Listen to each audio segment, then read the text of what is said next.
Joshua 18. The whole community of Israelites assembled at Shiloh, where they set up the tent of meeting, and the land was subdued before them. The 7 remaining portions, there remained 7 tribes among the Israelites that had not received their heritage. Joshua therefore said to the Israelites, "How much longer will you put off taking steps to possess the land of which the Lord your God of your ancestors has given you?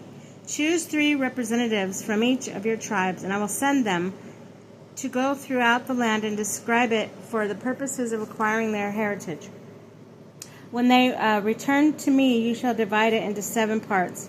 Judah is to retain its territory in the south, the house of Joseph its territory in the north.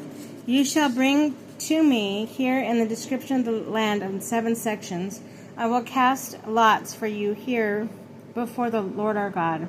For the Levites have no share among you, because the priesthood of the Lord is their heritage, while Gad, Reuben, and the half-tribe of Manasseh have already received the heritage east of the Jordan, which Moses, the servant of the Lord, gave them." When those who were to describe the land were ready for the journey, Joshua commanded them, "Go throughout the land and describe it. Return to me, and I will cast lots for you here before the Lord at Shiloh." So they went through the land and described its cities and writings in 7 sections, and returned to Joshua in the camp at Shiloh.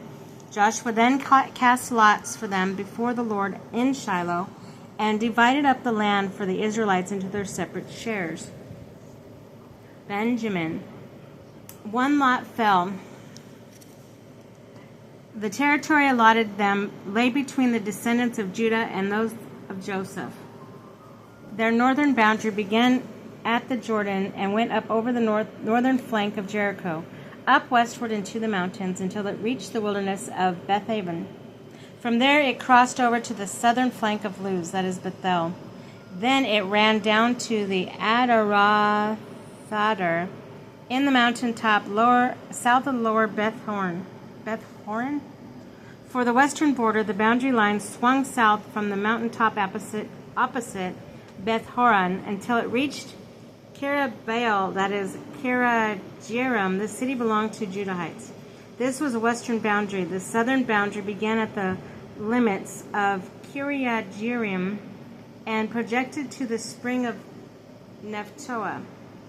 It went down to the edge of the mountain in the north of the valley of Rephaim, where it faces the valley of Ben Hinnom, and continued down the valley of Hinnom along the southern flank of the Jebusites, reached En-rogel, inclining to the north, and extended to En-shemesh, and thence to Geliloth, opposite of the pass of Adumim. Then it dropped to Eben Bohan Reuben, across the northern flank of Arabah, overlooked down to Arabah. From there, the boundary continued across the northern flank of Beth Hogla, and extended northward toward the tongue of the Salt Sea, toward the southern end of Jordan. This was the southern boundary, and Jordan bounded on the east. This was how heritage of the Benjaminites, their clans, was bounded on all sides.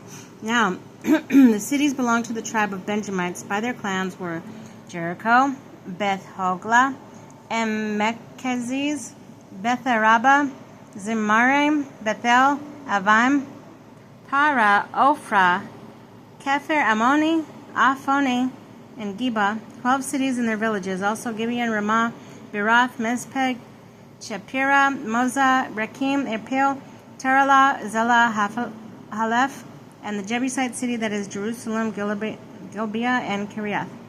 4 cities and their villages. This was the heritage of the clans of the Benjaminites.